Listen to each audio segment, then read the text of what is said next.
Assalamualaikum warahmatullahi wabarakatuh. Waalaikumsalam warahmatullahi wabarakatuh.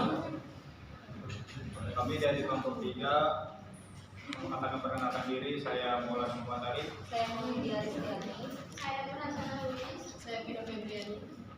Kami akan membahas mengenai merek. Menurut Kotler dan Keller dalam bukunya Manajemen Pemasaran berpendapat bahwa positioning is the best of design the company under so that focus and value place in the target consumer mind. Maknanya adalah mencari tempat yang benar konsumen agar dapat menempatkan posisi barang atau jasa yang tidak akan tergantikan oleh produk lain dan mencari posisi yang tepat. Prosedur positioning terdiri dari 8, yaitu 1. Prosedur positioning, 2. Menentukan produk apa yang relevan, 3. Mengidentifikasi pesaing, 4. Menentukan standar evaluasi, 5. Menentukan standar evaluasi, 6. Mengidentifikasi kesenjangan posisi, 7. Merencanakan dan melaksanakan strategi positioning, dan 8. Memantau posisi. Adapun tujuan positioning produk menurut ASAR 2008 halaman 201, yaitu 1. Untuk menempatkan atau memposisikan produk di pasar sehingga produk tersebut terpisah atau berbeda dengan merek-merek yang bersaing. 2. Untuk memposisikan produk sehingga dapat menyampaikan beberapa hal pokok kepada para pelanggan. 3. Untuk mencapai hal yang diharapkan, pemenuhan sejauh mungkin kebutuhan segmen pasar yang spesifik.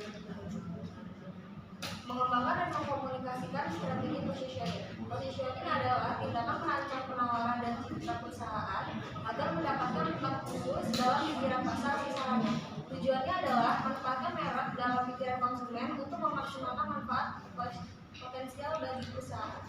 Strategi diferensiasi. Keunggulan kompetitif, competitive advantage, adalah keunggulan yang dimiliki perusahaan dalam hal produk, strategi maupun sumber daya yang tidak dapat dimiliki dan ditiru oleh perusahaan pesaing.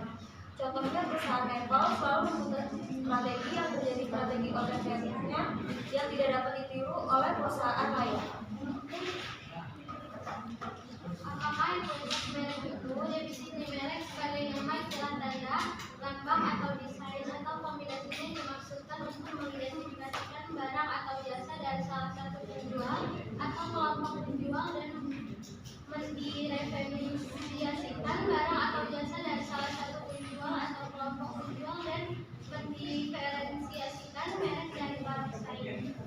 Peran merek. Sebuah merek dapat memberikan identitas pada kualitas produk yang diterima oleh konsumen karena produk yang sudah mendapatkan merek secara hukum maka sudah dipastikan bahwa kualitas produk tersebut sudah melalui uji secara kesehatan dan keunggulan terhadap bahan baku dari pembuatan tersebut. Apakah ekuitas pada merek? 1. Diferensiasi, mengukur tingkat sejauh di mana merek dianggap berbeda dari merek lain. 2. Energi, mengukur arti membentuk merek. 3. Relevansi, mengukur cakupan daya tarik merek. 4. Harga diri, mengukur seberapa baik merek dihargai dan dihormati. 5. Pengetahuan, mengukur kadar dan keakraban dan keintiman konsumen dengan merek. Proses penetapan merek. Mekanismenya penetapan merek branding adalah penguatan yang diberikan kepada produk atau jasa menimbulkan beberapa perbedaan terdapat pada setiap produk. Untuk memastikan bahwa strategi penetapan merek itu berhasil dan terciptanya nilai sebuah merek, maka konsumen harus diberikan keyakinan bahwa terdapat perbedaan antar merek dalam beberapa penjualan berkenaan dengan produk atau jasa. Adapun perbedaan merek di pasaran sangat berhubungan dengan elemen branding atau fungsi dari suatu produk. Membangun ekuitas merek. Ekuitas merek dibangun oleh pasar dengan terciptanya susunan pengetahuan merek yang sesuai bagi konsumen. Membangun ekuitas merek bergantung pada hal-hal yang berhubungan dengan merek yang dilakukan baik oleh pemasaran maupun pelanggan.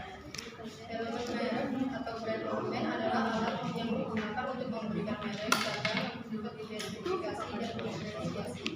Banyak penggunaan elemen merek yang dilakukan oleh perusahaan besar seperti Mercedes menggunakan lambang terus berupa sayap dari kemenangan yang melambangkan kejayaan pada penggunaan sepatu.